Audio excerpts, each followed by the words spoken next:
Whoa, buddy. Put that thing back in its holster. We haven't gone anywhere. I don't understand.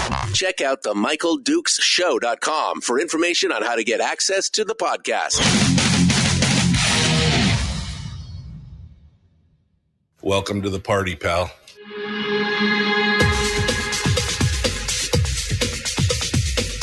The Michael Dukes Show. The greed and the entitlement is astounding to me. What more could you want from a low-budget radio program? This is a dumpster fire. That was just BS. It is time to get a new perspective. We know just what you need, and we've got just the cure. Open wide and prepare for a steaming hot cup of freedom. I just don't fathom it. The Michael Dukes Show, streaming live across the world. Live around the world on the internet at michaeldukeshow.com and across the state of Alaska on this, your favorite radio station and or FM translator. Hello, my friends. How are you doing? Welcome to the program. It is the Thursday edition of the Michael Dukes Show. And wow, baby, are we ready to go for today? Some interesting things happening around the state of Alaska, specifically in the legislature. We're going to talk about that today. Welcome to the program. First things first, though, I want to talk to you. I don't have any guests today, so I've got some more analysis of some of the things that are coming down, and some of the things that we're going to talk about include some of the bills that made it through and some that didn't. And we'll continue the discussions on that today. But I also wanted to open up the phone lines to give you a chance to, talk about the things that are on your mind, whether that's something, that affects the legislature directly or something happening in your local community. And so I have opened up the phone lines and we are ready to go. 319-527-3864.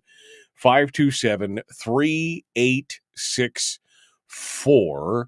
If you would like to participate in the program this morning, if you want to air your elation or your frustration with the legislature, well, now's the time to do it. Your disgust or your delight.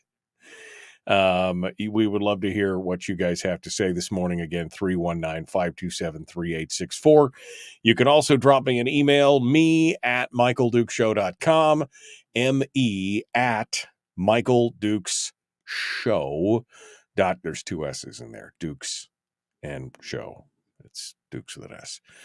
Just in case you were wondering, feel free to throw in and do that there, and join the conversation. I had been in a text message conversation with a couple legislators last night to see what they thought was going to happen and whether or not they would be ready for a recap this morning, and that would be a no recap for you tomorrow, Dukes. Sorry, because well, it was a late night. Now, in the Senate, they got out a little bit early. In fact, they got out right before midnight last night. But the House, they went into the wee hours of the morning. It was like, wow. The Senate adjourned at 11:47 p.m. last night. And the House just continued to chug along. They finally were able to bail out at 1:22 a.m. this morning, which raised some questions about the legality of the maneuvering and everything else. So we'll talk about that here as we go through the kind of the whole whole thing. There was a lot of agitation, I think, near the end there. It was a little bit acrimonious, and I think partially because of what was happening in the Senate. Remember yesterday I was talking about how people were reaching out to me and telling me, a bunch of the different things that were going on and how there was a bit of hostage taking on the side of the Senate, where they were refusing to move bills based on holding certain bills hostage in one side until they got their way on the other. I mean, apparently they're all taking a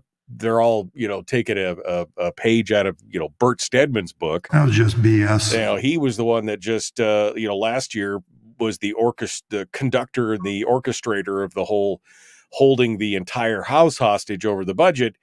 And they worked so well that I think that they tried to do it again. And in fact, Suzanne Downing came on and actually wrote about the story that I had been talking about. She apparently getting some of the same phone calls that I was, some of the same messages that I was against with Bill Wielechowski and Scott Kawasaki as the centerpiece of this. Horse trading run amok is what she called it.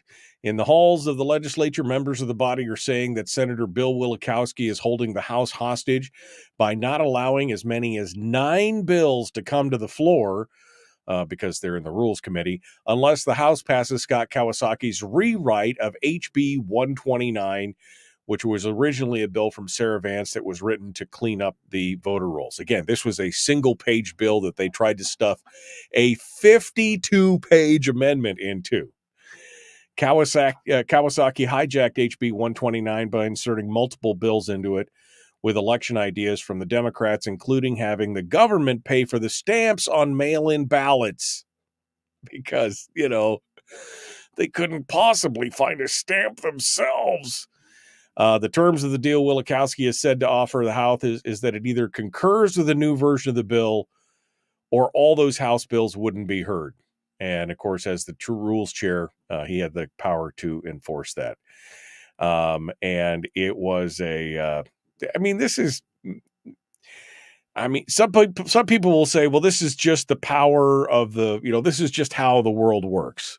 This is just how the legislature works. If if you've got a chairmanship, you can just, you know, see or hear or not hear bills and blah, blah, blah. But I don't think it was that so much as it was the quid pro quo of I won't hear it unless you pass my bill, kind of the blatancy of it. And I think that's kind of what I was hearing from a lot of people, is the frustration of that kind of maneuvering is what was really, really irritating people. And in fact, the elections bill is what ended up sending the House into overtime. And we'll talk about that here in just a little bit. And it wasn't just the legislators who were getting frustrated. There's actually reports of some of the nonpartisan staff members and volunteers they were just severely agitated by some of the stuff that was going on the floor. So much so that some of the pages and stuff ended up walking off the job. I mean, they just basically said enough of there's some acrimony when your bright, shiny-eyed volunteers who are all hoping one day to become members of the legislature, I'm ascribing feelings to them that may or may not be true, but when they decide that they've had enough, that's a problem. This is a problem for sure. So we'll go over all that and more. But even Suzanne Downing is writing about this and saying like, wow, what is going on in the middle of this? Something has caught somebody's attention as well.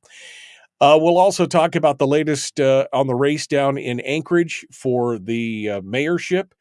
This is really kind of a vote for the heart and soul of Alaska's biggest city. And I know many of you who are living in other areas just don't care, but you should, because as goes Anchorage, so goes the rest of the state. I mean, this is really kind of a monkey see, monkey do mentality. We've seen some of these changes. And of course, the Anchorage Assembly is kind of the poster child for the progressive movement in Alaska. And they have become more and just progressively more progressive. Is that redundantly redundant? They have, again, leached blue more and more and more.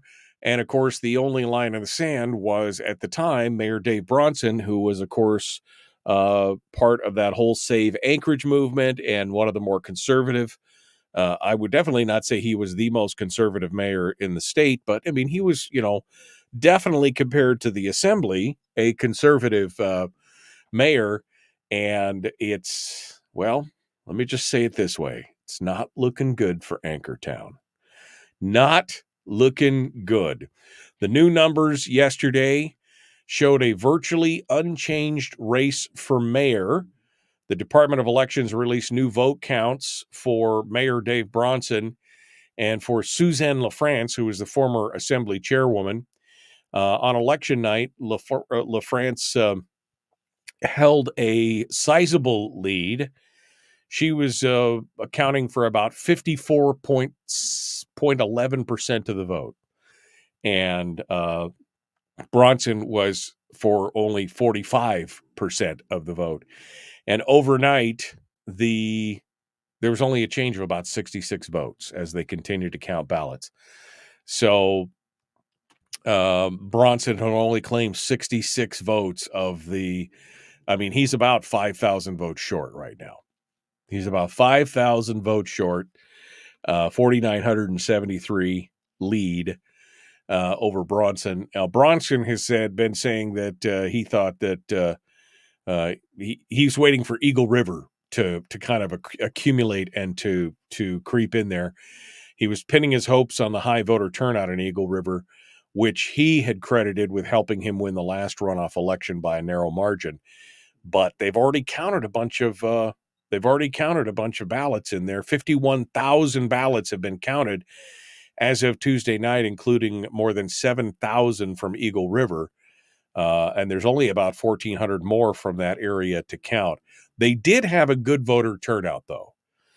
Compared to more than 72,000 votes seen during the April 2nd general election, the election officials are expecting to see 80 to 90,000 votes for the runoff election. So that's a pretty significant voter turnout overall. So we'll see what happens there. But I will say I do not have high hopes for what's going on in Anchorage. I mean, you think that there's been some madness in the past. I mean, that was when Bronson was acting as a bulwark and taking an absolute beating from the assembly time and time and time again. He, of course, has had some of his own problems and dust-ups within his administration, with personnel issues and everything else. The whole Amy Demboski thing where his administration was accused of, just crazy discrimination and all kinds of stuff.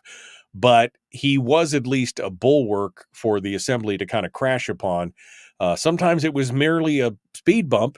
Sometimes he would veto and then be overwritten sometimes. But at least it was more of a balance.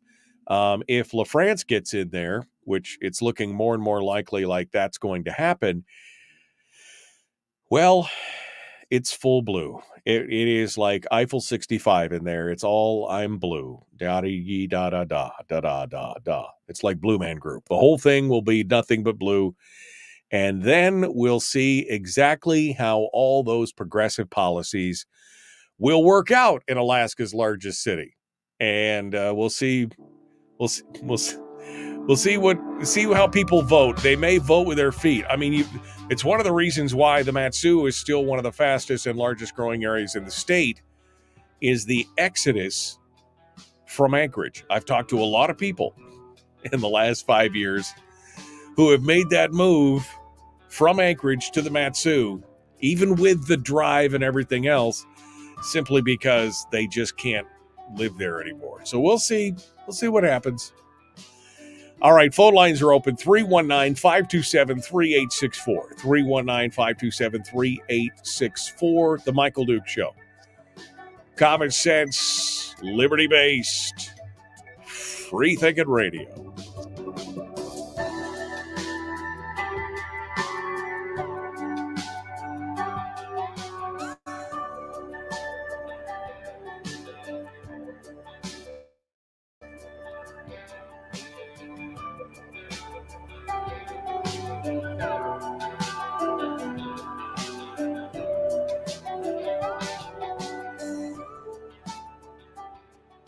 If you missed the show, you can listen to it on your time with Dukes On Demand.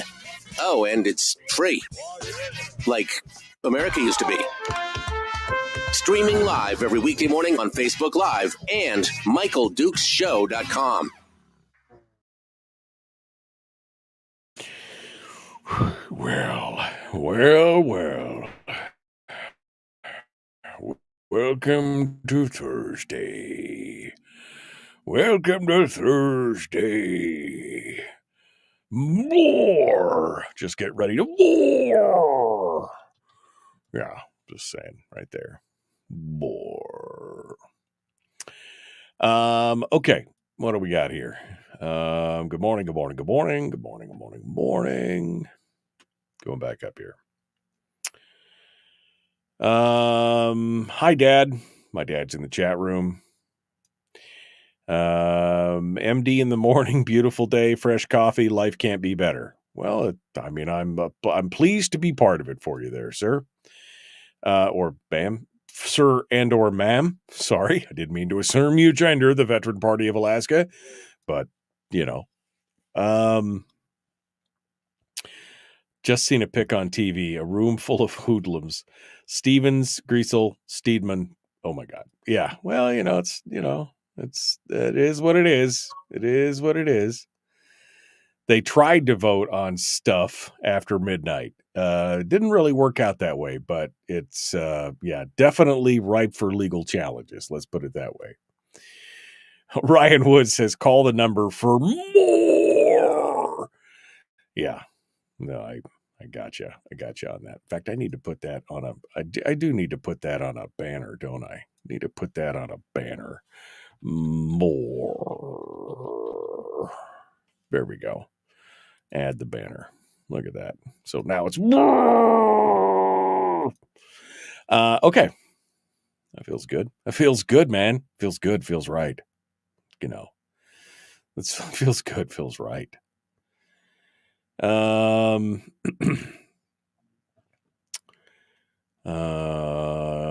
Here come the refugees. Let's see. San Fran Anchorage, Los Anchorage. Oh man. Anchorage is doomed. Get ready for exodus and more taxes. I pity those of us in the valley. More traffic and still the Juneau Clown Posse won't fix the problem. Oh, of course they won't. It's that's how it works. That's how it works. Anyway, interesting times. Harold, I can't agree with you more on that one. $1,655 per person PFD versus $22,000 per person for the government. That says it all. 100%. I agree with you on that. That's what I just, I couldn't agree with more. Jeremy says he thinks a lot of people in the KPB, the Kenai Peninsula Borough, is getting a lot of people from Anchorage also. Hope they don't bring those policies here. That's part of the problem, of course, is a lot of people, they emigrate to different areas. I mean, that was the Californication of the rest of the country, right? They all move out of California because, my God, this place sucks. And then they get someplace else and they're like, well, we want to change it to kind of the way it was back home. We want to bring some of those policies. Well, you realize that those are the policies that forced you to move out eventually, right? No? God, you people are stupid. I mean, come on. You can't see that these are the policies you were fleeing to begin with? But we want to make it, it's just, we want to, oh, man. I do have an announcement, though, that it's a real crisis, a real possible it's a shortage, and it could be coming to a store near you. So I want you guys to all be prepared. I'll be talking about that here later on. I'm very concerned about this shortage coming to a store possibly near you for maybe the entire summer. So we'll talk about that here later on in the program. Okay. We're 20 seconds out. So I guess we should get back into it and do our thing. The Michael Duke Show. Common sense, liberty-based, free-thinking radio. Like, share, subscribe, ring the bell. Here we go.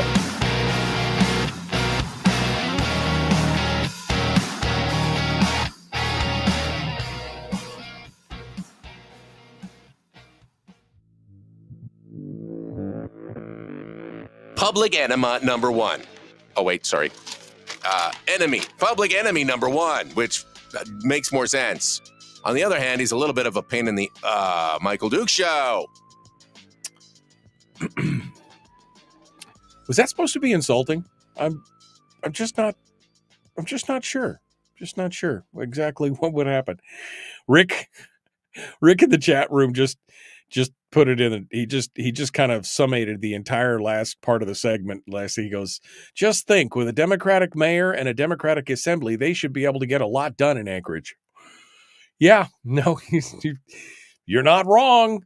You're not wrong. It sure will be easy, right? Oh, please make this whole process easier. That's what we need. We need to make this process easier for us, the politicians. That's what we need. It should be. Well, it'll be interesting to say the least. Let's put it that way. I'm just glad I don't live in Anchorage. People are like, well, you live down in Anchorage. I'm like, no, I actually live in Wasilla. And there is a distinct difference. And I know people in other parts of the state don't understand that. And I know especially people who in Fairbanks, they get heated when I remember I was up in Fairbanks here a few weeks ago and was talking to me. Oh, you still live down in Anchorage, don't you? I'm like, well, no, I live in Wasilla. And they're like, same thing. And I'm like, well, sure, whatever you say. The answer to that is no. There's just a big difference between Anchorage and Wasilla.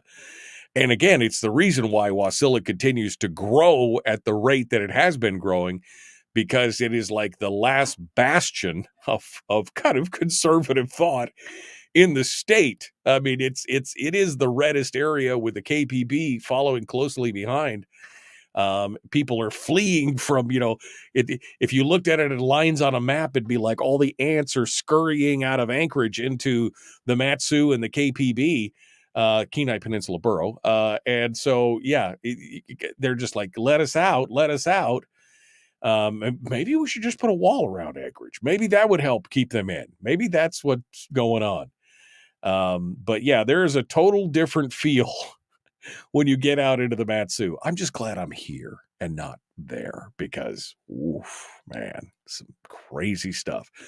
Some crazy stuff is about to go down in Anchorage. I remember, and this is a total sidebar, I remember when I first came down down here to the Mat-Su, and I was working in Anchorage on a daily basis, doing my radio talk show on a station down in Anchorage, that they had just passed the budget, and I think that was with Dan Sullivan, not the Senator Dan Sullivan, the other Dan Sullivan was mayor. He was mayor when I first got down there. It's been 10 years ago. And I want to say that the first budget that I heard about while I was down here was $494 million, something like that, roughly in that neighborhood. And I had just come from the Fairbanks North Star Borough, where the borough budget in the Fairbanks North Star Borough was like $154 million. So 146 million, I think, was the last budget that I was part of. And I was like, woof, man, there's a difference, right? Almost $500 million in this thing. And here we are today, over $700 million, $750 million for the budget in Anchorage, just 10 years later. And again, most of those 10 years have been overseen by a legislature that is an assembly that has a severe overgrowth of progressive values. They haven't seen a dollar that they didn't want to spend, a tax hike they didn't want to see.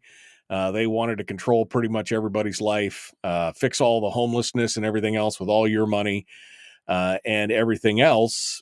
And I can't imagine what the next 5 years is going to look like if this 5,000 vote lead with Suzanne LaFrance holds out, I haven't run the numbers yet, but statistically, with that kind of difference, it's looking a little bleak for conservatives in Anchorage. And it just gets to the point where people are like, can we afford what we got? Can we afford the government we got right now, let alone increasing from where it's at right now? Because let's face it, people vote with their feet. I voted with my feet. I moved out of the Fairbanks area, and I was deep into it. It wasn't just about opportunity. Now, granted, the impetus for me to leave was about the opportunity. It was a good opportunity for me to move south and have a new radio show in a bigger city and everything else. But it was also about, more affordable energy, cheaper cost of living, and escaping some of the madness that I had been personally dealing with on the Fairbanks North Star Borough Assembly. When I joined the assembly in 2009, No, sorry, I'm thinking 2008, 2009 is when I joined the assembly. It was a pretty balanced assembly. It was like 5-4, 4-5. I mean, it was, there was some balance in there. And then every year somebody would drop up. By the time I left, it was myself as a libertarian and Lance Roberts as a staunch Republican. We were the last two on the assembly that were what you would consider to be solid conservatives. I think there may have been, I don't think Diane was on there. Diane Hutchinson, she is a moderate Republican, and she's a super nice lady. I love her to death. But she was more moderate than either one. But I think she was off by then. There was just two of us. That's all I remember is two of us. But I could just see the direction that Fairbanks was going. And I was trying to warn my cohorts, other people, friends, family, people in the political circles, that we needed to do more. And it has just, people vote with their feet. Now, for me, that was a minor consideration. It wasn't a major consideration because I had other things that were drawing me further south. But it was definitely in the pro column as I decided to leave. And I did look at living in Anchorage when I first decided to move down. I mean, nobody wants to have to make a 1-hour drive into work and a 1-hour drive home from work. Nobody wants to do that in the long term if they can get away from it. But I looked at not just the costs of living in Anchorage, which were significantly higher. It was almost twice as much to live in Anchorage as it was to live in the Mat-Su. But on top of that, you've got all the policies and everything else. And there's just no way. There is just no way that I wanted to be part of it. And that's what's going to happen as these communities continue to skew more from one side or the other. People will just pick up their toys and leave. And that's something that these folks seem to forget. I mean, look at what's happening to places like California and New York and Illinois. There is this steady stream, again, pictured from the aerial view and the ants just all leaving. There's a steady stream of people leaving those communities and going to places like Texas and Florida and other places where there is more economic freedom, more just overall freedom, lower taxation. People will make that decision. It's not always easy. It's not always right, but it is what it is. So as we watch what happens in Anchorage, I'm going to be very interested to watch over the next few years what happens in Anchorage, because it is going to be instructive. Now, we've already seen this because the assembly was already moving blue with Ethan Berkowitz as its mayor, and he is about as blue as they get. Get it? Blue with the butt shot. Never mind. But now it has become even more progressive than it was before. So now we'll see exactly what happens as we move forward on this. All right. We got some other things to talk about, some of the things that the legislature dove into, and we will discuss that. But first, let's go over to the phones and see what you have to say. 319-527-3864. If you would like to come on board and talk with us this morning, we'd love to hear you. Let's go over here right now. Good morning. Who's this? Where are you calling from? Good morning. My name is Carlene in Kodiak. Good morning. About people moving with their feet. Do you remember that story about Planet Fitness and the big guy that was shaving in the girls' locker room? Yeah, the one in Fairbanks that made the national news. Yeah, I remember that. That wasn't that long ago, quite honestly. Yes. I was listening to Financial Issues with Shanna Burke. It's on 8 p.m., and this was last Friday, and she brought up this same issue of people moving with their feet about the Planet Fitness story. They lost $400 million in 5 days. The woman had taken a photo of the man shaving, and she was kicked out. But the story was they had lost $400 million in 5 days because people moved with their feet. Yeah, no, absolutely. Patricia Silva, who's a friend of mine, was the one that actually took the photo, and she had actually sent me the photo before it went viral, and I was like, "That's just some crazy stuff." But obviously, people were outraged about it. Liberals of TikTok picked it up, and it went nationwide. And Planet Fitness lost a ton of money, although they continued to stand by what they were doing. But again, that's part of the free market. If you make decisions like that, you could take a stand like that. And as a private business, you're allowed to do that. You're allowed to do what Planet Fitness did. And I personally have no problem with that. But I will also never spend $1 there. And that's what a lot of people decided. There were other alternatives, and they have voted with their feet. That is the absolute ultimate of the free market, Carlene. Wouldn't you agree? Yes, yes, and it seems like a team was competing, and the girls just wouldn't go on the court. There was some kind of athletic team, and a transgender person was part of the team, and the girls just wouldn't compete against him. I know they could lose federal government money by doing that, but these girls had convictions. Right. Well, no, Thanks, Michael. I appreciate that, Carlene. Thank you. And you're right. That's exactly what we're talking about.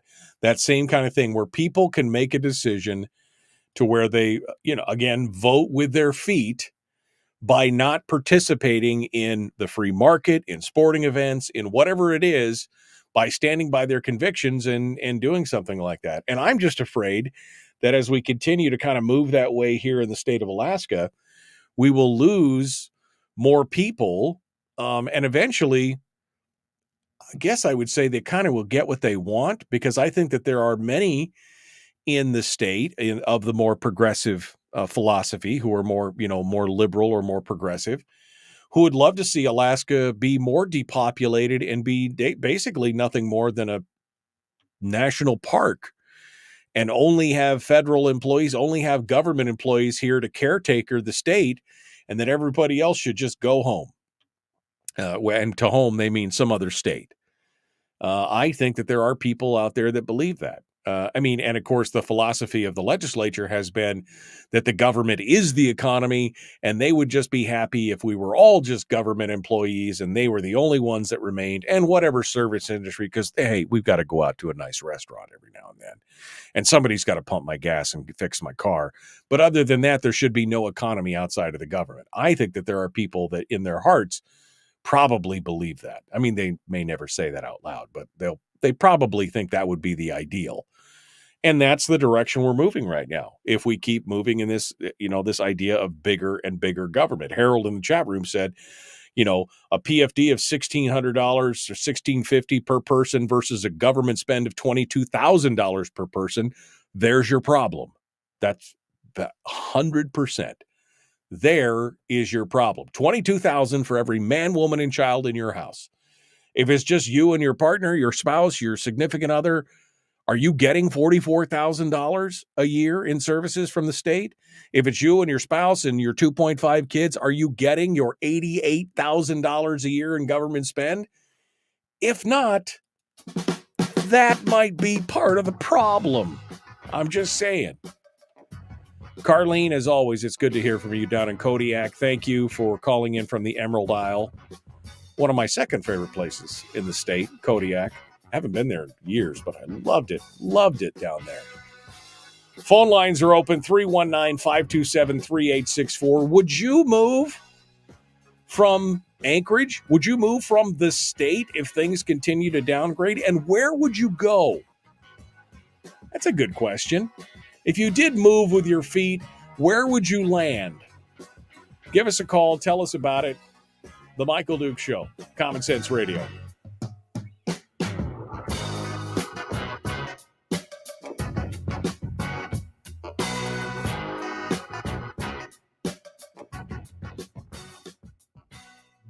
We're broadcasting live through a series of tubes. Allowing all of these entities to provide streaming stuff going on the internet. Well, It's kind of hard to explain. Sorry. Streaming live every weekday morning on Facebook Live and MichaelDukesShow.com. Okay. All right. Let me go back up here and see what you guys have been saying. Sorry, I left that comment up the whole time because I was ranting. George Orwell was right. Control of the media is key, said Henry. And I think that's a big component of it. Absolutely. Oh my. Ryan is having a true crisis. He says, my coffee maker isn't brewing this morning. That is a true crisis. How much are taxes in Costa Rica? Asking for a friend. Yep.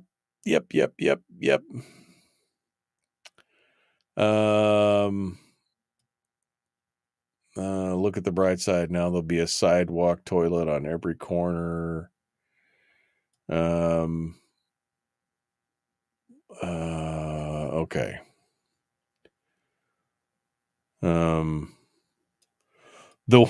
Brian says the 1 hour is on a good day. I remember 3-hour trips on more than one occasion. He's talking about having to drive back and forth to Anchorage. Luckily, I drive at off-peak times. Back when I used to do the show from the studios in Anchorage, I would leave the house at about 4:00 in the morning, 3:50, 10 to 4, something like that. But no later than about 4:15, and I could get into the station in Anchorage in about 55 minutes because there was like 6 other cars on the road. But now, of course, I leave after the show is over at 8:00, so I'm on the road by 8:20, 8:30, something like that, and I don't have much of I usually get there in about an hour and 5 minutes. But I make sure that I leave town about 3:30 in the afternoon because otherwise, yeah, you hit that traffic and it could be a 2-hour trip home. It is. There are times when but again, I also only work from town about 4 days, sometimes a week. Because there are times I just don't need to be in town and I can do most of what I do right here from this chair, which is nice as well. But you're right. Nobody chooses that intentionally. You choose it. That is part of the price you pay for everything else that's going on,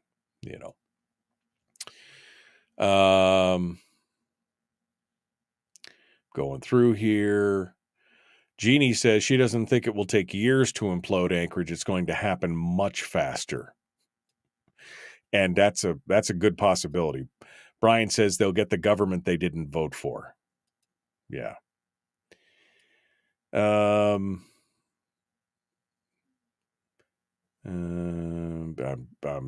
scrolling down here. Scott agreed with me on something. I don't know exactly, but whatever it was. Exactly, Michael. I like it when you agree with me. I don't know what it was.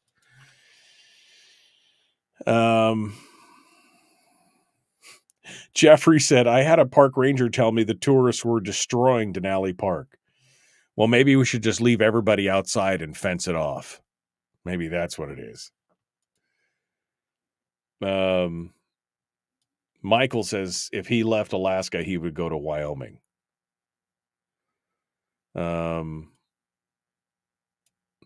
Jennifer said, I would move. I'm from Michigan, so that's a strong option. Also, Ohio is an option too. I like living there. Florida and Tennessee sound conservative. I guess that's it. After 34 years, says Gary, we've had enough and we'll be heading to South Florida in just over a year. Done with the idiots in Juneau. Oof. So, I mean, they've already made the decision. All right. Michigan has turned so blue, it's pathetic. I'd never move back. I feel bad for my kids and my grandkids. Yeah. Yeah. Were you here before they built the Parks Glen overpass? No, I was not here. It was built. It was already built when I got here. So 10 years ago, it was already built. So that's probably one of the reasons why it was faster, for sure. Okay.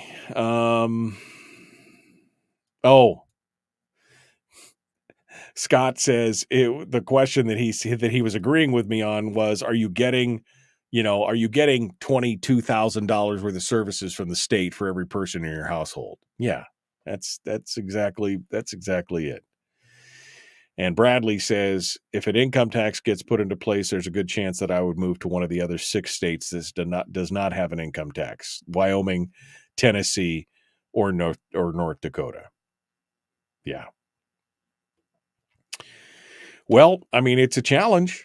It really is a challenge. I mean, I'm not planning on going anywhere outside of Alaska. Doesn't mean that I'll stay here forever. I may not stay in Matsu. I like the Matsu, but I mean, I may move down onto the peninsula. I may do some other things, but I mean, I won't be leaving Alaska. But some people have made that decision, and it's a tough one. That's a tough one for sure. All right, we got to go. The Michael Duke Show continues. Common sense, liberty-based, free thinking radio.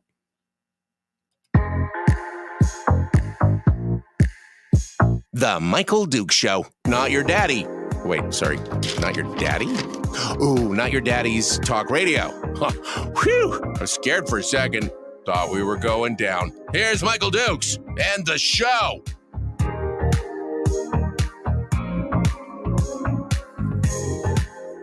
Okay. We're continuing one final segment here in hour 1. And the phone lines are open for today. We're trying to do a little bit of a legislative recap, although I got on a whole different tear in the last segment. And you can call in and sound off on this if you'd like. Excuse me, 319-527-3864. A lot of comments in the chat room because the question that I asked before, because I was talking about people moving with their feet, and that happens in communities. That happens from state to state. I mean, like I was talking about the Californication of the rest of the country because all those people are escaping California, and yet they bring some of the same mindsets with them. But here in the state, I was asking, if you had to move, where would you go? If you decided that the state still continues to head in the direction that you don't want, and remember, we're only getting 25% of the money that, we're getting less than half the money we're supposed to be getting from our fair share of the resources. The government's taking the majority of it, $1,600 for our PFDs, yet the government is spending $22,000 per person on us. Are you really getting your $22,000 per person, your $44,000 for a couple, your $88,000 for the mom and dad and two kids? Are you really getting that? And the answer is no. And it's going up every single year. When I started this, it was $13,000 per person. Okay, just to keep it real. $13,000 per person, and it just keeps cranking up and higher and higher and higher. So I asked the question, well, where do you go from, if you decide that Alaska is turning into a national park and you just can't live here so where do you go from here? Because, I mean, California, New York, Illinois, those places, their exit points and destinations are places like Texas and Florida. And I mean, I love the sun and I love, warm temperatures, but I'm not living in Florida where you have to, you don't even bother drying off when you get out of the shower because there's so much humidity. You're sticky all the time. I mean, my daughter lives in Florida now and she tells me some stories, but I mean, she loves it. Great. Good for her. I wouldn't do it. But where do you go? Well, Michael said he's going to Wyoming. Jennifer said she could go to Michigan maybe, or to Ohio and Florida or Tennessee. They sound good. Bill says he wouldn't go to Michigan because it's turned more blue. Other people said Tennessee and Texas. There's been several that have moved away. But are we just avoiding the problem? Are we just... the problem is that as we continue to escape to different areas, it feels like we're getting walled off more and more, and we're kind of being surrounded and attacked. Well, we create these bastions of balkanization where things just break apart. I mean, if we're not fixing the system, if we're not fixing what's broken, do we stand and fight, or do we retreat to an area of people of like mind? It's a tough situation. I could never leave Alaska. I love Alaska too much. Now, it doesn't mean that I have to be happy about it. It doesn't mean that I won't move someplace else for reasons other than political. I mean, I've said it many times. I'd love to be down on the peninsula. I'd love to live in Homer. And that's nothing to do with the politics of the place, because Homer is definitely bluer than the Matsu. But I love the environment and the place, and it just speaks to me, right? It's just part of my heart. So, but I just could never leave Alaska. For a variety of reasons, but mostly because it's who I am. Doesn't mean that I'm not going to fight tooth and nail to try and make things better. That's what it is right there. All right. Frank's in the chat room just said, I believe my wife and I are getting the full value of $22,000 each that's spent on us. Okay, good. I don't feel like I am, but I mean, if you feel that $22,000 per person is well spent, then good for you. Good for you. All right. So what do we got here? We're going to get into it here after the top of the hour. We're going to go through all the last minute bills and things that went on. Some of the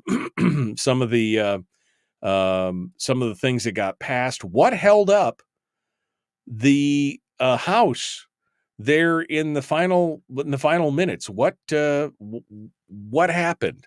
Why did they go overtime, and what was going on? We'll give you the full rundown on that as well.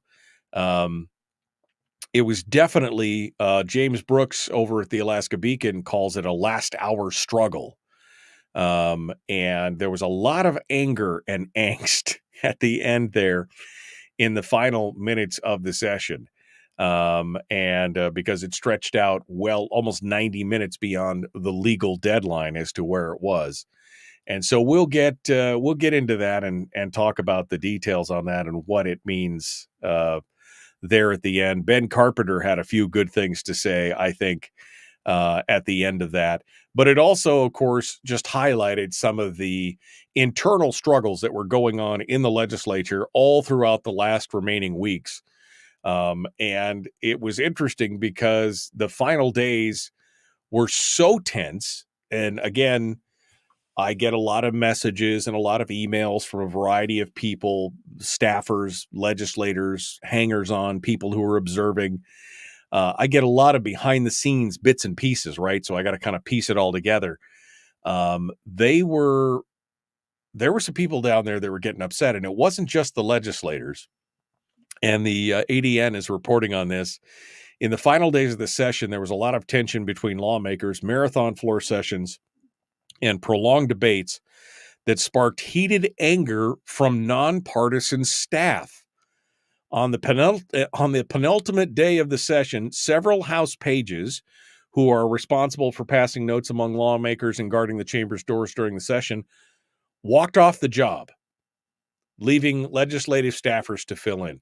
Senate clerks, who provide administrative support and ensure the Senate follows proper legislative procedure, complained about absurdly long hours they said were cruel to staff members.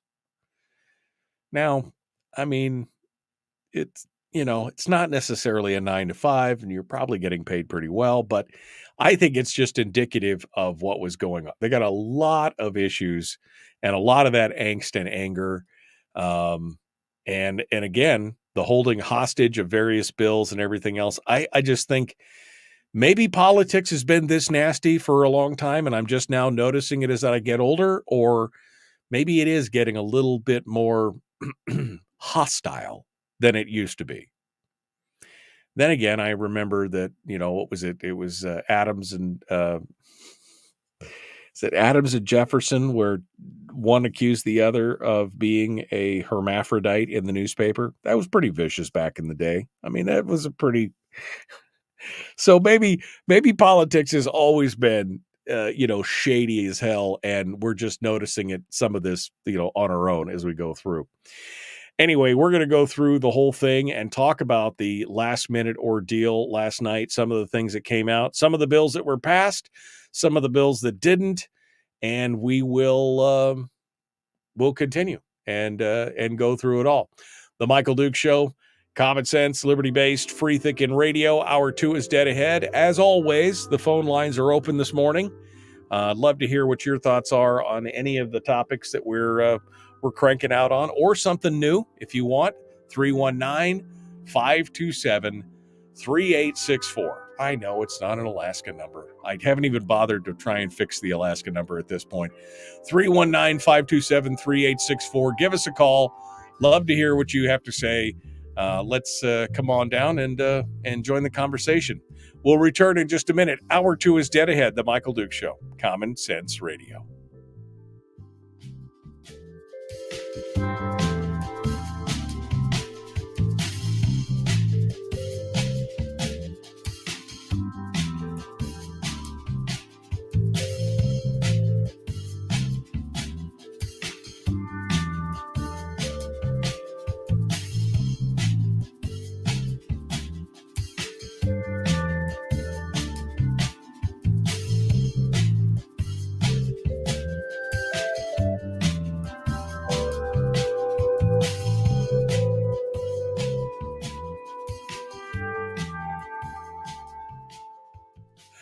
It's so ironic. It's so ironic. Harold is like, don't be part of the MAGA mutt and be part of our community instead. And then he says, stop listening to all this political division. It's not a reality. You're the one that's dividing everybody. I haven't said a thing about MAGA or Trump or anything else. And you're like, oh, let me separate and divide before I said all this political division is not reality. You are a dichotomy wrapped up in an enigma full of bourgeois. It's amazing. It's amazing. I don't know what that means, Maximilian. I have no idea what that is, but thanks for joining us. Frank says he gets his money's worth because he no longer has to think for himself or decide how to spend their money. I see. It was a little bit of, I didn't see the sarcasm font on that, Frank. Sorry. I just,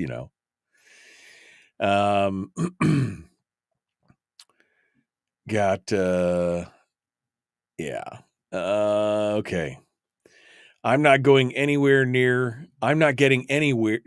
what the state costs. I will probably stay in Alaska, probably Fairbanks. But if I was going to go, Montana seems a lot like Alaska, and my sister lives there, so I would know someone. I have friends that live in Montana, and they like it down there. It's fine. I just don't think that I could. I just don't think that I could move out of the state. I'm with you, Leela. I just don't think I could do that. Okay. Judicial watch says it has been nasty for a while, says Barbara, and the hours are absurd. Yeah, that's true. Yeah. Hamilton called Jefferson a fat mother. It's always been this bad. It was Madison, not Jefferson. Hamilton called Madison. Yeah, that's what it was. Yeah.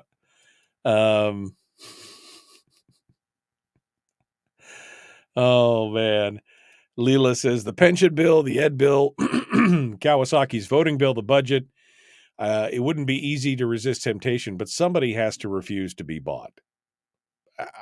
I agree. Anyway. Facebook needs a sarcasm font, says Brian. Yeah, because I didn't recognize Frank's sarcasm. I was a little shocked by the comment. I'm like, okay, well, that's weird. And then I didn't realize that it was sarcasm. You should put /s after it to know, so that I know that it's sarcasm. Like I got to be able to spell sarcasm. Sarcasm is like this /s, so that I know that it's sarcasm, because sometimes it just doesn't come over. That's what it should be. /s means turn it off. I like Alaska. This is Amy. This is my wife. My wife does the same thing. She goes, I like Alaska. No snakes in Alaska. I could never move. My wife's like, I could never live in Florida. Never live in Florida.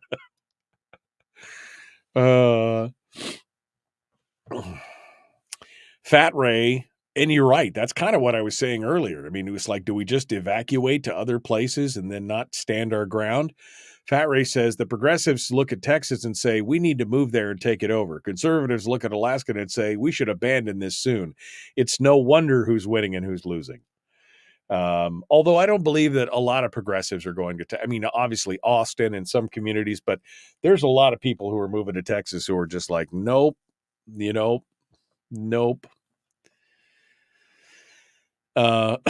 Joel said, well, not no snakes. There are plenty in the legislature. Well, there you go. I mean, I guess metaphorical versus actual reptilian, slithering, white-skinned, yellow, pink eyes. Oh, my wife is freaking out right now if she's thinking about that. Yeah.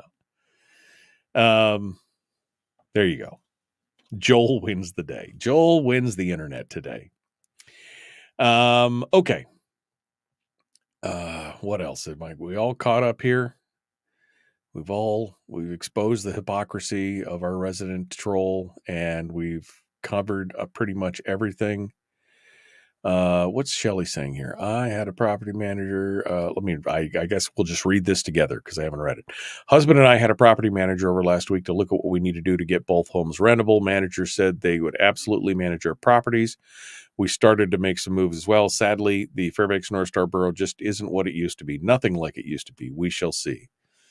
Well, Shelley, I hope it works out for you. That's a bad deal.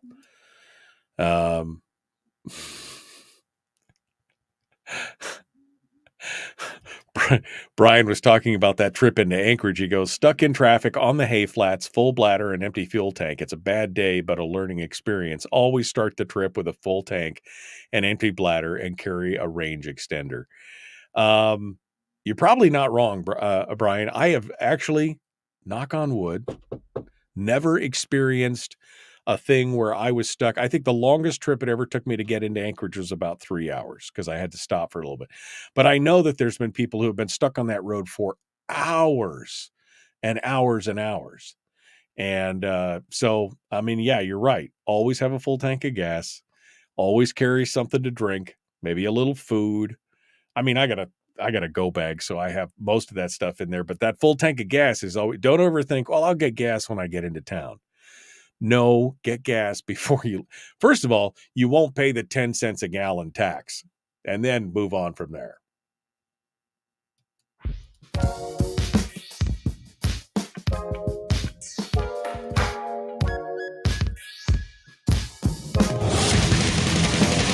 Whoa, buddy. Put that thing back in its holster. We haven't gone anywhere. I don't understand.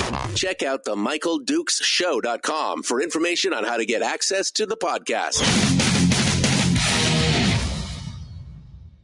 Welcome to the party, pal.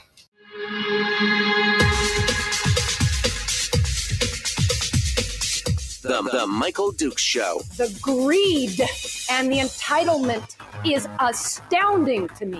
What more could you want from a low-budget radio program? This is a dumpster fire. That was just BS. It is time to get a new perspective. We know just what you need, and we've got just the cure. Open wide and prepare for a steaming hot cup of freedom. I just don't fathom it. The Michael Dukes Show, streaming live across the world. Oh, yeah. Live around the world on the internet at michaeldukeshow.com and across the state of Alaska on this, your favorite radio station and or FM translator. Hello, good morning, and welcome to the program, the Thursday edition of the big radio show, the post-session edition. The regular session, they didn't extend. They didn't call it back for an extension, that 10-day extension that they could do. Does that mean they won't today? Maybe.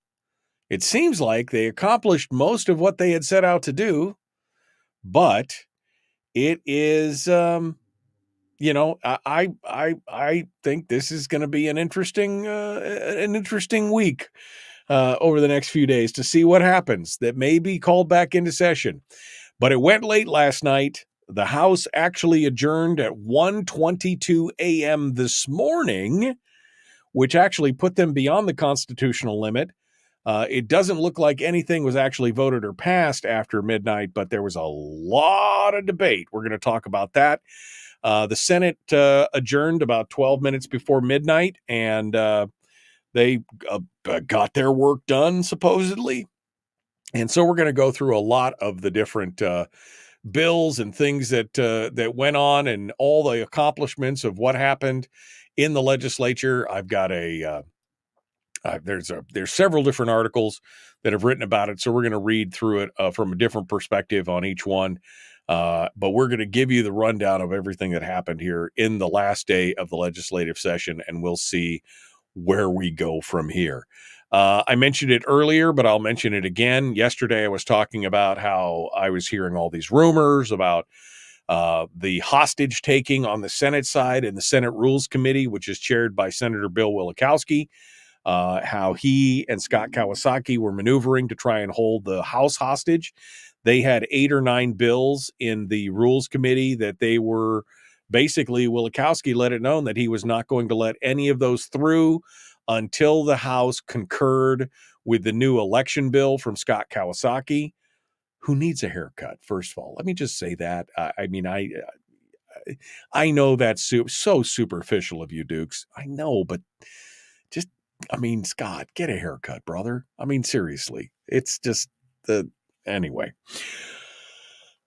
There it is. Suzanne Downing actually writing about it in Must Read Alaska. She obviously getting some of the same phone calls that I was and some of the same messages.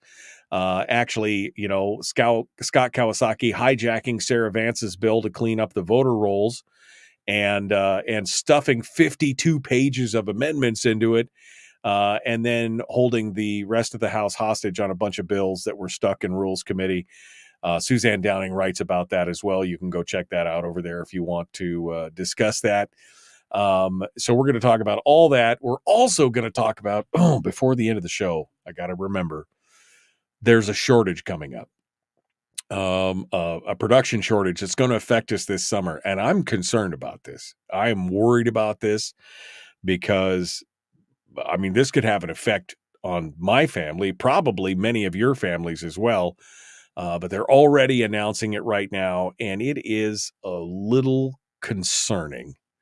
So I will talk about that production shortage going on this summer, and I'll be telling you about that here a little bit later on in the program as well. We also were announcing and giving you an update on what was happening in Anchorage with the mayoral race. Of course, Suzanne LaFrance, the former municipal assembly chair, is in the lead right now in this voter runoff, 54% to Dave Bronson's 45%. It's not looking good for the home team. So we'll see what happens with that. They're still expecting more votes to come in. They will not have the final count done until the 29th of May. So we're still 2 weeks out. It may shift. It may not. I don't know. But as it's breaking right now, Bronson is 5,000 votes behind. They said they're expecting somewhere between 80 and 90,000 votes to be tallied by the time the whole thing's done, which is a pretty significant turnout considering the population of the Anchorage municipality is about 270,000. I don't know how many registered voters there are in there off the top of my head, but about 270,000 citizens, residents. So 80 or 90,000 would be a pretty decent turnout for an election, but we'll see what it all turns out, Pat. I don't know. I'd be interested to see what the city looks like in 5 years if Suzanne LaFrance wins and it's a super blue assembly with a super blue mayor. It will be interesting to see what that looks like in the long run. So we'll get there as well. What were some of the big stories that people were looking at? Of course, education was on everybody's mind because of the decision by Judge Adolf Zeman, who basically threw out the whole provision on the student allotment program for the correspondence program. Of course, that put upwards of 30,000 students in the state in jeopardy as far as the funding and their schools. House Committee Education Co-Chair Justin Ruffridge put together a bill to try and deal with that. House Bill 400 would temporarily set guidelines for the programs that allow those two key correspondence program components to continue. It would be a 1-year guideline, giving the courts enough time to suss out whether or not Zeman was correct in his decision as it goes through the appeal process. He said that his intent would also establish parameters to conduct audits. He said that the Department of Education and Early Development used to perform audits regularly, actually, of correspondence programs, but those requirements were taken out of statute in 2014. But some schools were still doing it because, again, just from my personal experience, I was a parent. All 5 of my children went through IDEA, the Galena City School District program. That was and we always, it wasn't an audit, but they always told us what we could spend things on and what we couldn't. You know, we'd ask a question, we'd like to buy this or we'd like to buy that. Can this be reimbursed? Can that be reimbursed? They were always very clear on the guidelines with us that you couldn't buy non-secular, you couldn't buy materials. A lot of times you couldn't buy any materials from a non-secular source, like from, I can't even remember the name of some of but from an institution that was overtly religious, you couldn't even buy regular non-religious curriculum from them because it was a question mark, right? So they were very careful about it. But I mean, I guess I didn't realize the deed wasn't actually running audits anymore. So maybe this will calm some people's minds. I don't know. We'll see. We'll see what happens. It's now up to the Supreme Court to decide what kind of spending is constitutional with these programs in Alaska. The language in HB 400 is such that the law would be relevant even if a constitutional amendment to allow allotment spending on religious materials, which has been proposed by a number of folks, would be approved. The legislation would sunset at the beginning of next July. Now, on the other side, Loki Tobin, who is the leader of the Senate Education Committee, had another bill that would also preserve allotments and learning plans, but it has a lot more restrictions, and it starts asking, it's like oversight on parents, teachers, and it is a Orwellian wet dream is what it is, in my personal opinion, and that went nowhere. So we'll kind of dive down into some of these things and figure that out. All right, phone lines are open at 319-527-3864. If you want to sound off, we'd love to hear what you guys have to say. Feel free to jump in and be part of it. Again, this session got so nasty near the end that even the staffers were complaining. The Senate clerks who provide all the administrative support to the Senate and ensure they follow proper procedure, they were complaining about what they said were absurdly long hours, which they said was hard on staff people. And the House pages, several of them, walked off the job yesterday. They just were like, nope, I'm done with this. And they left because it was such a heated environment. That tells you a lot about what happened at late last night as things continued to digress, for sure. And the bill that was the straw that broke the camel's back, so to speak, was that same election bill that I was just talking about, Scott Kawasaki stuffing it full of stuff. It was the bill that originally had been put forward by Sarah Vance, and then Scott Kawasaki got a hold of it and basically gutted it and filled it with his own priorities. That was the bill that ended up making it over to the House and being forced onto the floor by Calvin Schrage at the last minute. Within the last 30 minutes of the session, that's when the debate on that bill began. It was forced out, and we're going to talk about how that came about and who was participating in that kind of thing. And it might raise a little bit of the ire from folks here in the Valley. We'll discuss that here in just a moment. The Michael Duke Show. Common sense, liberty-based, free-thinking radio. We got more coming up. And your phone calls at 319-527-3864. If you'd like to participate, feel free to call in. Give me your thoughts on this. We'll be back with more right after this.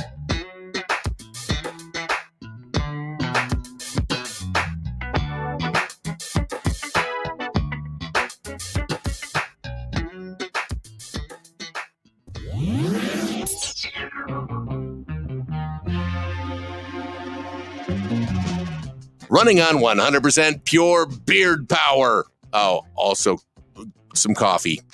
We dip our beard in coffee. Ha, nice beard. The Michael Duke Show.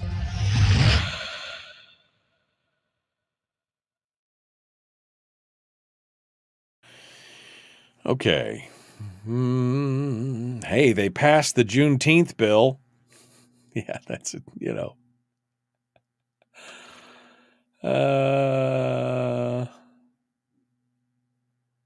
all right. They needed that election bill for Peltola, says Kevin. Good morning, Kevin. You could see it in the Bush. You could see it in the Fields and Edgman comments talking about Bush voters. Peltola's having her own problems out in the Bush right now. She got some people who are really pissed off at her. I think she's going to have some hard times this year. Scott Kawasaki has a real opponent this year. That's why you're seeing him so active. Let's going through here. Anchorage is headed for a total train wreck. Nick Begich on Friday night, Fairbanks Friday night. Come out to see our favorite candidate, Nick Begich, at Arctic Harvest. I don't even know what Arctic Harvest is, but 6 to 8 p.m.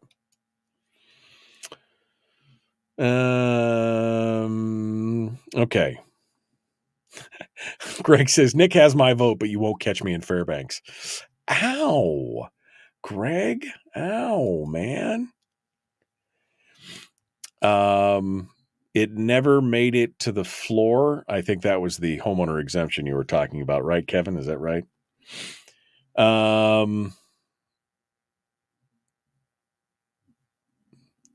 The pages had planes to get on, but blame work conditions will keep them from punishment. Is that, I don't know if that's true or not. Okay. So Sarah's bill got snake bit. Yep, exactly. Arctic Harvest is in Eielson Farm Road. Okay, thank you. All right. There we go. No, the election bill never made it to the floor. But the debate went on for a long time, right? That was what it was all about. Kevin, if you want to call and describe what's going on, I'm going to go over it a little bit, but since you were there and I have not had time to watch the replay because it ended at 1:22 this morning and I didn't feel like getting up an hour early to watch it, you can give us a rundown if you want here this morning. Feel free to do that. You can, in fact, let me make sure that I just connect my phone to the system here so that in case somebody does call in, I could be intelligent about it here. We don't have to fumble around with it. Yeah, it was all the debate, exactly, to untable it, essentially, right? That was what it was all about. So definitely with you on that. Does that work? There we go. Okay, all right. So my phone is now connected. Oh, all right. It was a great trying to push bill. Sarah was not pushing the bill, Harold. God, you make some comments sometimes that are so ignorant. Sarah didn't put the bill up. It was not her that was doing that. She was arguing against it. It was Calvin Schreggy who was bringing the bill up. Kevin McCabe, are you with me? Oh, he can't hear me. Hold on a second here. Can you hear me, Kevin? All right, hold on. Let me see if I can reconnect this to the thing. Can you hear me now? No. All right, Kevin, let me call you right back. My phone is being stupid, so I'll call you right back. We're going to see if we can get this squared away and get it straight from the horse's mouth here, so to speak. Let's do that. We'll try and get this phone working. Dang it. All right. Here we go. We're 30 seconds out. And good morning. Good morning, sir. All right. Hold the line. We'll be right back to you. We're going to be ready to go. 20 seconds. The Michael Duke Show. She wasn't mad it didn't get dug out. She was mad that it got stuffed full of other things. I'm not even going to argue with you. All right. The Michael Duke Show continues. Common sense, liberty-based, free-thinking radio. Never argue with a pig. Remember, they like it. Here we go. Common sense, liberty-based, free-thinking radio. Let's do it.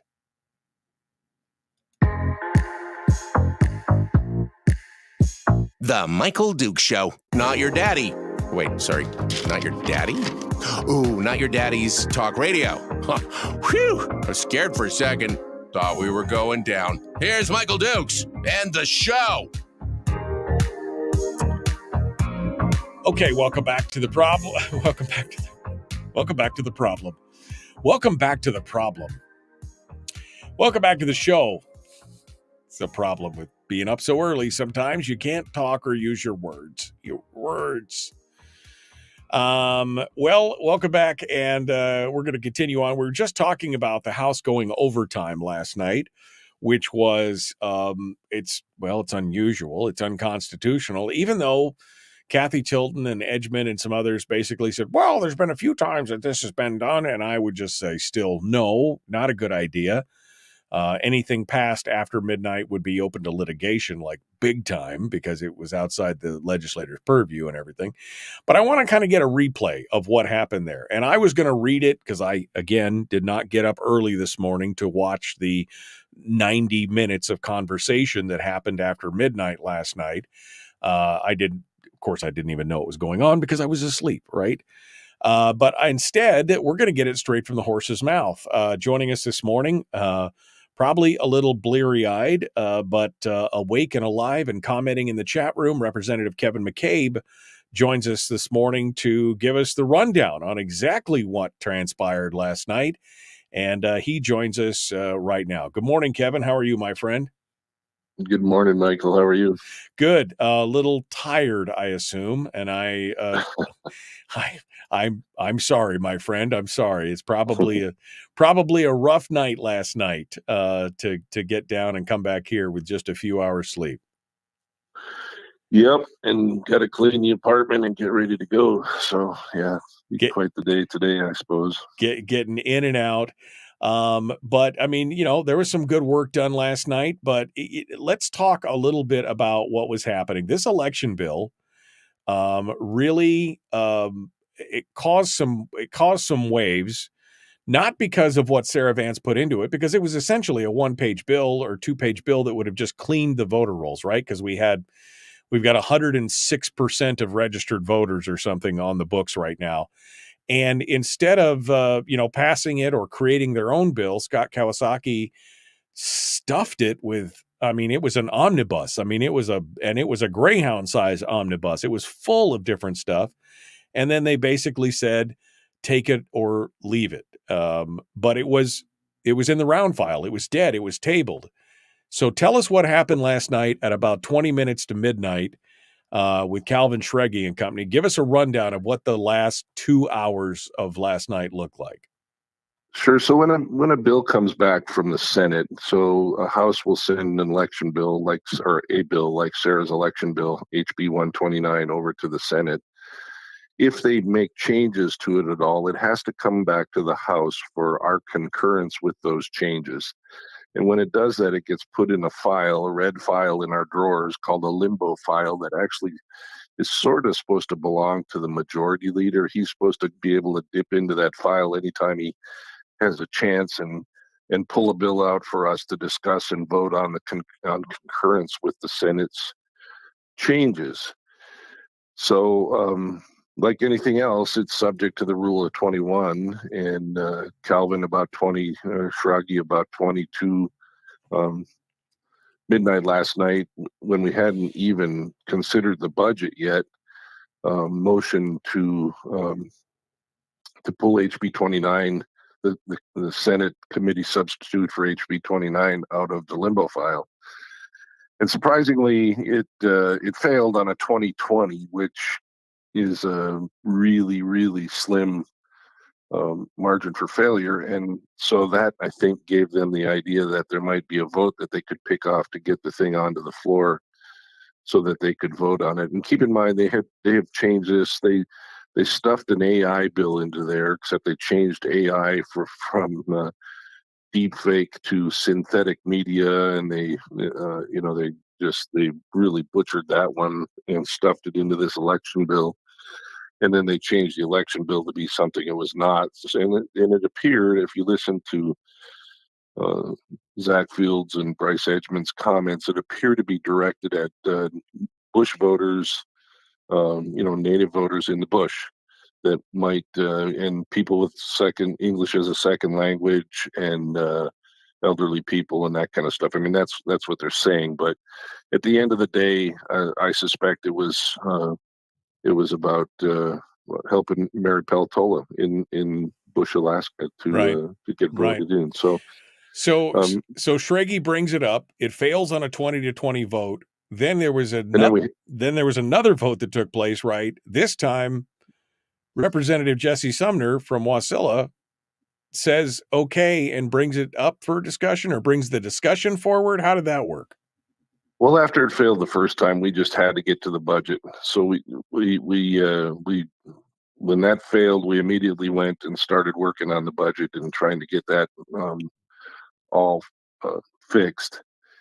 And so then right after the budget, it was 8 minutes to 12 or something like that. There were 3 or 4 other bills that the Senate had sent over that were kind of small bills that we had all heard before, that all they needed, and they were very small changes, title changes and date changes and that kind of stuff that could have been heard. One of them was Cronk's HB 104, which is the expedited timber harvest to help get rid of the beetle kill.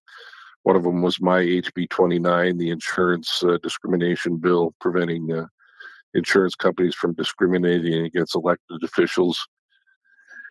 And from our Washington delegation all the way down to school boards. So that was a quick one. Everybody had heard that. And that one passed right at midnight. And then we just kept going. And Tomaszewski pulled HB 122, which was the bonding bill, out. And as it continued to roll, now it's like 12:15 or 20 after 12. And Zach gets this idea, well, since we're still going on, Zach Fields, I'm going to try to pull this election bill out again, because the first time it failed to come out, it was just 2020, and maybe I can trap somebody, or maybe I can convince somebody to vote to bring it out into the open so that we can have a vote on it. And he's been around a while, and he's got all the right arguments and stuff. So the next motion that you saw was him trying to pull that election bill, HB 129, out of the limbo file. And somewhere in there, we had an adjourn motion by Laddie Shaw as well, and that failed, and that kind of emboldened Zach a little bit, and so it became this big sort of circus, right, to keep HB 129 in the limbo file, not to bring it out into the open.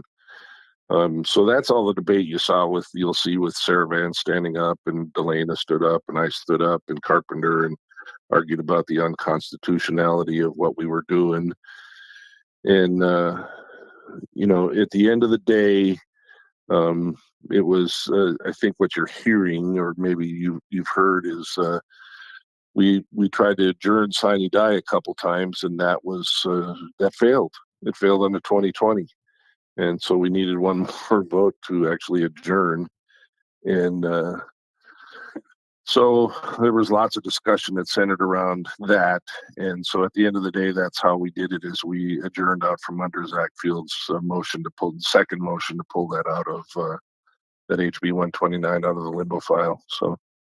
Well, I mean, at some point, I mean, I do have to ask the question about, I mean, once you hit midnight, didn't somebody, I mean, shouldn't the next motion have been to adjourn at that point, or did it just kind of continue business as usual? People weren't looking at their watches going, we got to stop? I mean, I'm a little confused. Right. Yeah. And there is precedence for that. I mean, if you remember my first legislature, so the 32nd legislature, when we were in the same boat, and Representative Stutz was in the speaker's chair, we went till 12:30, I think. And there have been precedents set all the way back until in the 80s and 90s of going past midnight on our sine die day. And just to get business finished, but never with this sort of intent. It was always, maybe the budget was on the floor, and there was some debate going on and that sort of thing. So, there was. I think you're probably right. There should have been a motion somewhere after pulling insurance discrimination, my bill HB 29 out, which finished right at midnight. I mean, they were counting the votes, and when my phone clicked over, my phone timer clicked over midnight. They were just locking the rolls, I guess, on the vote. So then it should have been a sine die motion made, but for some reason we just kept going. You have 40 people in there making motions, and so Frank Tomaszewski stood up and made this motion, and Kathy just let him, and Laddie couldn't.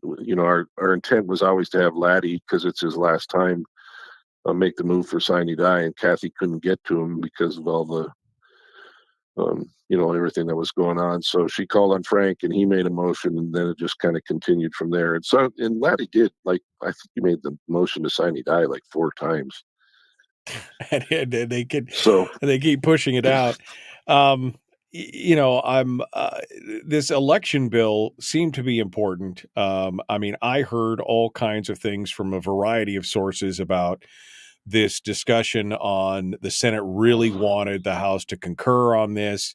I agree with you. Probably part of it had to do with Mary Peltola and wanting to get, and of course, getting some of their priorities for elections in there, including originally it had a motion for same day registration or an amendment in there that was pulled out later on. But there was a lot of wish list stuff in there. And then kind of the fact that Wielechowski was holding a lot of the bills in the Rules Committee and not letting them out. Was this more of a contentious year? Because, I mean, we're seeing things like pages left the floor and people were upset. And was this one of the more contentious years that you've been a part of so far?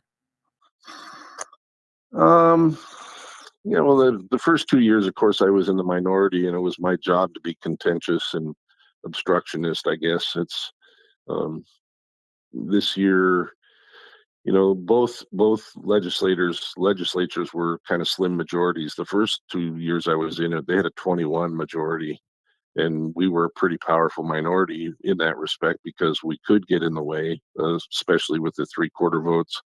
23 isn't all that much better. 27 is the best majority because you have 3/4 within your caucus, or 2/3, I'm sorry, within your caucus. So, yes, it was contentious in many arenas. There are so many ideas on cooking and inlet natural gas, on education especially. That's where the real contentiousness lied. And here right at the end, this election bill, which was kind of under the radar for most of the session. Even the last couple of weeks, Sarah was working it obviously and trying to get it through committee. But truthfully, Kawasaki's committees My gold and silver bill failed because it sat in his committee. He wouldn't pull it out for 2.5 months. We begged every day. You shouldn't have to go beg. You should be able to send a memo and get it scheduled and that kind of stuff. But the committee chairs do hold some power, and he held it in his committee for that long until it just became untenable. There's just no way to finish it, no timing left to finish it, get it through Senate Finance. So Right. the election bill was sort of the same. He took control of that, and they had control of it, putting amendments in and changing in it. And then, I don't know, yesterday or the day before was when they stuffed that AI bill in there, and I'm not real sure why they did that. Unless it was just to kind of obfuscate things. And the AI bill was meant to prevent people from making deep fakes, like a video of Harold singing, Mary Had a Little Lamb or something that really looks real. That can be used for political purposes. We've Sure. already seen that with Trump and Biden and a Right. lot of those things. And so there was a bill to prevent that. I think it was either Crocs. There were two of them came from our side, one Crocs and one Sumner's. And I'm not sure which one they used, but they butchered that all up, and it became, instead of deep fake, it became synthetic media, for crying out loud. I have no idea what that is. And then there was some language in there about, well, if it's used for satire, it's okay. Well, satire is one of those, or humor, that's one of those things. Well, what exactly is it? Well, I don't know, but I know it when I see it, right? Right. Some people may So find it funny when other people definitely don't find it funny. Right. right. So, that whole part of it kind of neutered the AI portion and obfuscated what was really going on inside this election bill. So Sarah did a really good job right at the end when we were trying to pull it out, of explaining what the Senate had done to it on a page by page basis. She took about, I don't know, 10 minutes or so and went through it very, very good and very cogent, and even as angry as she was, you can hear it in her voice that she's she's kind of angry. But it was it was a good recap of why we didn't want it, the things Right. that had been stripped out of there that conservatives wanted. Started out as a pretty decent compromise. She had given and Kawasaki had given, but right at the end, yesterday afternoon, they had they put a bunch of stuff in there and stripped out some of the stuff we want. There was no the signature verification for the absentee ballots was missing. Same day registration was in there. All the stuff that we don't want was in there, and it had originally started out just cleaning up the voter rolls and taking Right. 6 years to do it instead of the normal 8. Right. It was a Well, they put single the 8 single years back subject in. bill, right? It had one thing in Yeah, it, and they made it a multiplicity of things when it was all said and done. I only got a couple right. of minutes here left, Kevin. I know you got a lot of stuff to do today. I don't want to hold you unless you can stay with us. But the budget itself, give me your thoughts on the final passage of the budget. I mean, did you hold your nose? Was it it was as good as you was going to get? What was your take on the final budget? Yeah, well, that's an interesting little byplay in itself, sort of a subplot in there. The budget. Um, I initially voted no, and it was, I think, 22 to 18, and I was a no vote. And then two people changed their votes and made it 2020. And at that point, in the majority, and that budget has to pass. I mean, there's just no two ways about it. If the budget didn't pass and it was 5 minutes to midnight or 7 minutes to midnight, whatever it was, we're in a special session. There's just we would have to go into a special session to get that done, and we certainly didn't want that. And I felt, the budget sucked. It was horrible. I wasn't, the PFD is not the number that any of us wanted. Of course, those of us that want a full PFD want a full PFD, but there's other things in the budget that needed to pass, because they're operating parts of the budget, whether it be education or Medicare funding or road plowing or road rebuilding or all that kind of stuff is all in the budget. And it's not just a PFD, and it's not just abortion language, and it's not just education funding. They're all lumped in there together. Right. And So you kind of have to look at that and say, well, what's most valuable? It's a triage thing. Delana put out a 100-page document that, excuse me, that we all have to go through and figure out that, we have to weigh each and every one and figure out if the budget is actually a stinker or if it's a decent budget. So. Kevin McCabe, our guest state rep from Big Lake. Kevin, I don't know if you want to hang with us or not. It's up to you. I'll let you tell me during the break. We will be back with more in just a moment. Don't go anywhere. The Michael Duke Show. Common sense, liberty-based, free thinking radio. We'll return to the final segment right after this.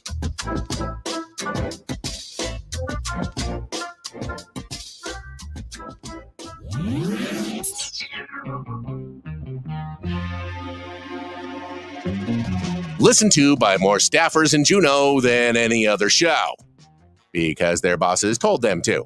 And after what they just heard, oh man, they're going to be pissed. You're a bad, bad man. The Michael Duke Show.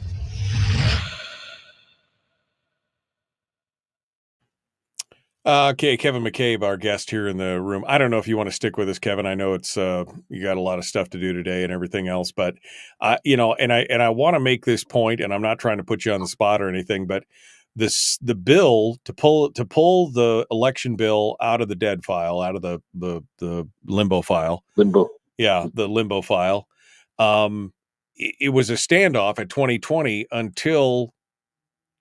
I guess the both papers, the Beacon and the ADN or report, and actually even KTUU mentioned Jesse Sumner had joined the minority in supporting an effort to stall the adjournment. Was that vote in that original 2020? Where was that original vote? I mean, I think people deserve to know exactly where that vote was. So yeah, he was voting against adjournment. He had his own reasons, and I can't really speak for him, but it was less about the election bill and less about what was actually going on than other reasons. So we eventually managed to figure out what was going on and talk to him about it and find a path forward. Is that politically correct enough? I guess it's definitely obtuse enough that we don't know exactly what was happening, but you're saying basically his issue wasn't with the election bill per se or anything. It was some other issue that he was utilizing this as a way to stopgap it. Is that what was going on? Right, or to make a point, So I walked over there and I asked him point blank, "Is this about the bill?" And he said no.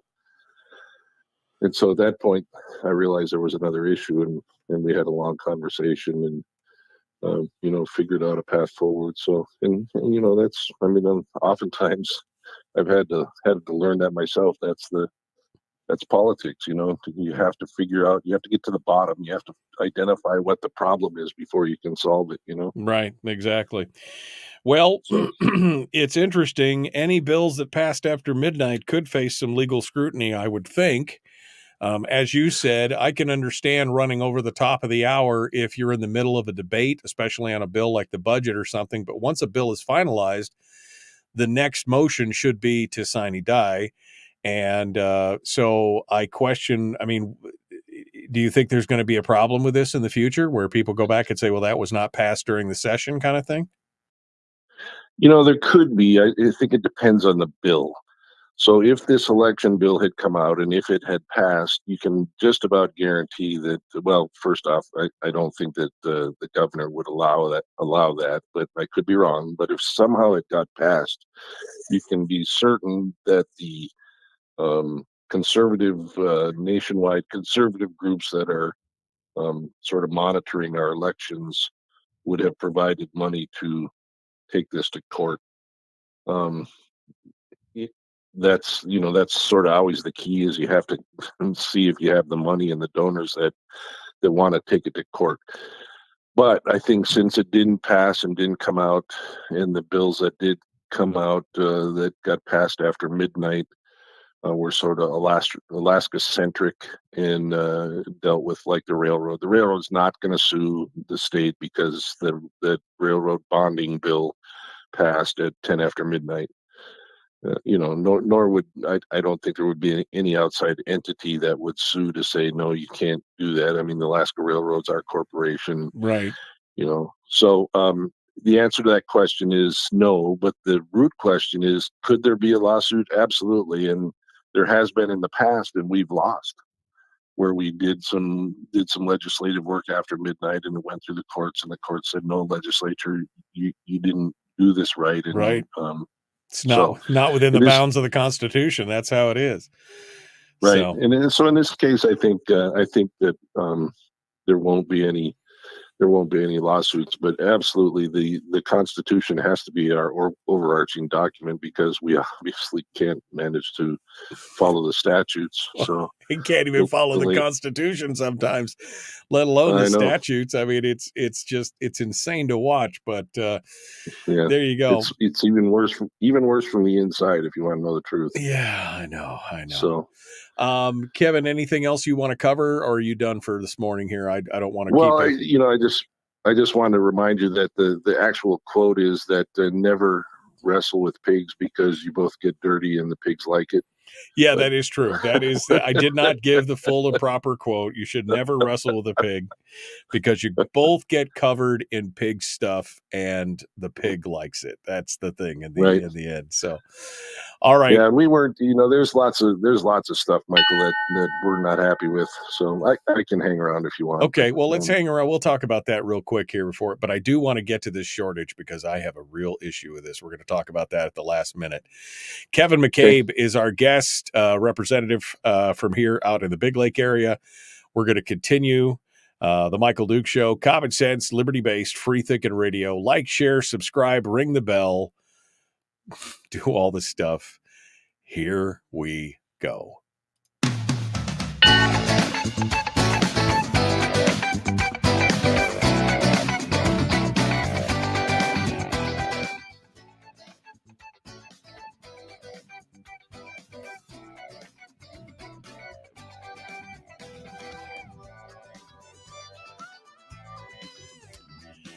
Okay, final segment for today's show, Thursday. Tomorrow's Firearms Friday. We're all excited about that. Let's continue on. Kevin McCabe said he would stick with us for just a little bit here, and I appreciate that.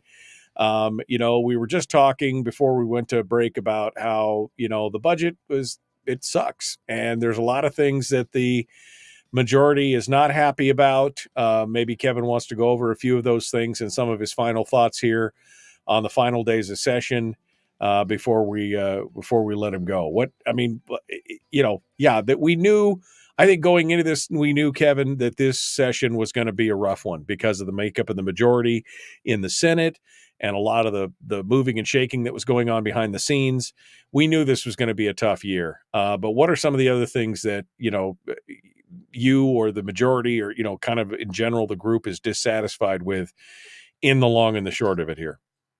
Well, I will tell you, and this because Senator Shower's on all the time, but the Valley, two of our senators were sort of just bypassed. So inside of the capital budget, every senator got $2+ million to sort of, it's not discretionary spending, but to advocate for programs inside their district that needed, whether it be roads like Selden Road or Seward Meridian Road, which is horrible right there by the medical facility and that sort of thing. Well, we didn't get that because we don't have, out of the three senators that are in the Valley, two of them have been on the sidelines. So that's $4 million or 4+, maybe closer to $5 million that the Valley should have gotten that we didn't get for capital projects. So, it was up to the rest of us representatives that got $1 million to identify projects that need to be done to try to take up that shortfall. So that was hugely frustrating. To watch the HB 122, which Tomaszewski carried, which was the Seward dock bonding for the cruise ship dock that the Alaska Railroad owns. In House Transportation, I put in a bond idea or amendment for $58 million to start the Point McKenzie rail extension, or to start the project to finish it, I guess you should say, would be phase one. And it got stripped out in House Finance. I put it back in on the floor. When it went to Senate Finance stripped it out. Then it got put back in, and then they stripped it out on the floor again. So when it came back over to us, that was missing. And it turns out that Senate Finance had stripped it out because the CEO of the railroad, in his wisdom, said that that they didn't need it, that they didn't want it, that they're not interested in doing Port McKenzie. So here's an entity that 70% of their rail revenue is freight and 30% is passengers, and they're focusing on that 30% with a huge bond bill to rebuild a dock in cooperation with Royal Caribbean and Seward. So that was very frustrating to me at the last minute. And I so want to we'll be see the clear. railroad. I want to be clear. That wasn't an appropriation. It was a bond, right? So No. it would have been a borrowing of it and then paying it back. So it wasn't like it was $58 million out of the state treasury. It was a bond appropriation.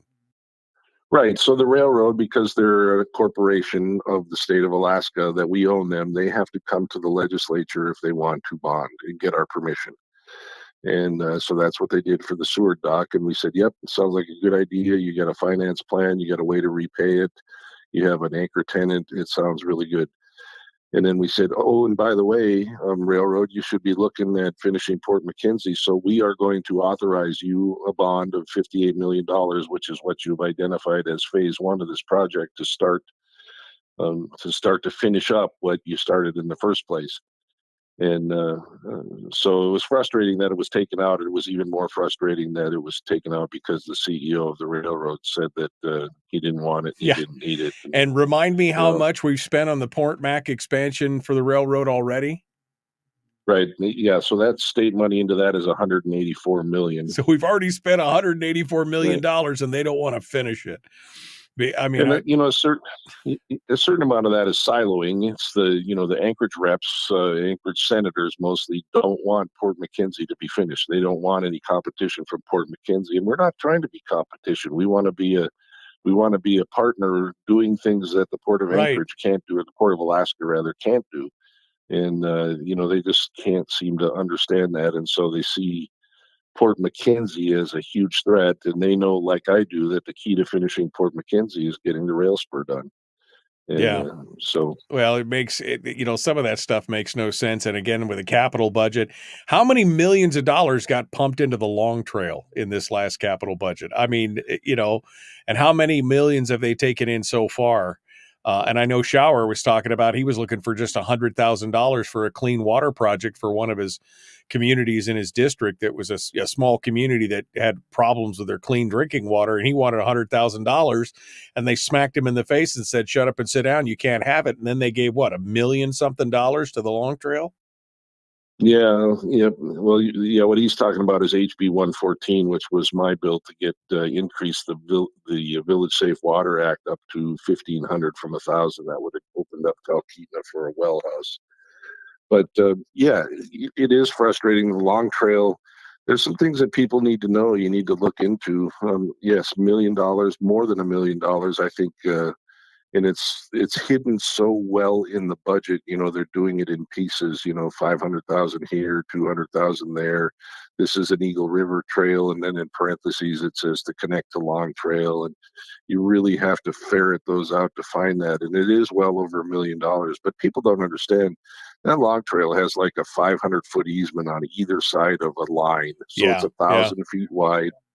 And it eventually it will be federalized. I think Senator Murkowski wants to federalize it, and then you won't be able to run snow machines across it. You won't be able to run your dirt bikes up and down it. You won't be able to take logging trucks across it. So it's going to cut the state in half between Seward and Fairbanks. And my problem is, it sounds like a great idea, but there's no return on investment there. The people that will use the Long Trail, they'll come to Alaska on their cheap fare ticket from Alaska Airlines. They'll buy a bottle of water. They'll get the MREs that are in their backpack, and they'll disappear for 2 weeks, and they won't spend any money in Alaska. Right. No, it's already received millions of dollars. All right, Kevin. Yeah. Well, final thoughts here before I let you go. Yeah, I appreciate the opportunity. It is kind of early, and hopefully I sounded halfway intelligent, but it was Better it than was I kind did. of a yeah, it was kind of what do you call it, a poo parade last night. It was certainly took a lot of talking and a lot of people that watch it will see a lot of wandering around, but oftentimes you can't see the groups that are off to the side outside of the camera that are trying to reach a resolution and trying to find a path forward. So, all right. Well, Kevin, yeah. Thank you so much for calling in this morning. I know you did better on 4 hours of sleep than I would have, so I appreciate you calling in and being part of it today. Thank you for showing up. It's the freighter pilot training, Michael. That's exactly it. You got it in the thing. I appreciate that. All right, we're down to the end. I wanted to get to this before we go. This production shortage. It's a crisis. I'm concerned. California-based Hoi Fong Foods says it will not produce sriracha all summer. They said the temporary pause is because of the red jalapeno peppers they use are too green because there's been a drought in Mexico. This is a crisis. No sriracha all summer long? I'm going down to buy a half a dozen bottles right now. This is a problem. My life would not be complete without hot sauce. So you best go get your sriracha right now before the run starts. Toilet paper and sriracha. Folks, we'll see you tomorrow. Have a great day. I mean, seriously, no sriracha? That, upsetting. Upsetting for sure. Almost as upsetting as what's going on in the legislature. Not quite, but close. But close, for sure. All right, my friends. Well, that is it. Not the sriracha. I know. It's so tough, man. I'm upset about it. Can't wait. Going down today to buy 4, 5, 6 bottles. I don't know. Just enough to keep them on the shelf, to keep me through the summer. All right, my friends. Yeah, at least it's not coffee. And no, it's not the same as Tabasco, Harold. Yeah, I mean, I'm not drinking Folgers either.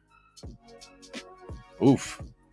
It's not the same as Tapatio. It's not the same as, name me a million hot sauces. None of them work. They're not the same as sriracha. Each one has their own, like the Tabasco, Chipotle Tabasco, perfect on eggs. Oh man, it's great.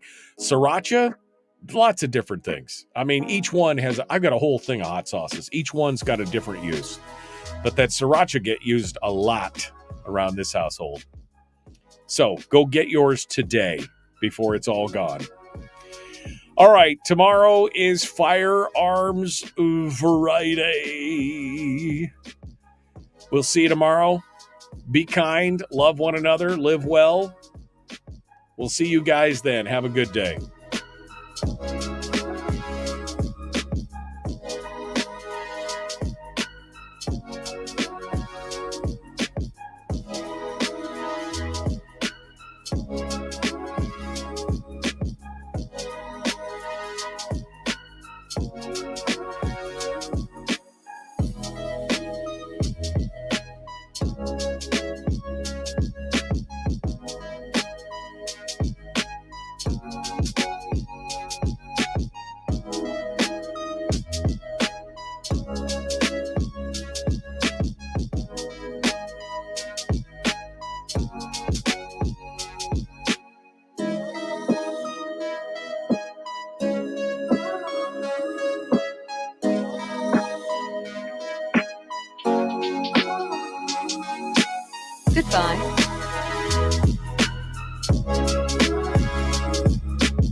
We've shed our terrestrial radio skin, and now we are slimy lizard internet people. It's the Michael Duke Show.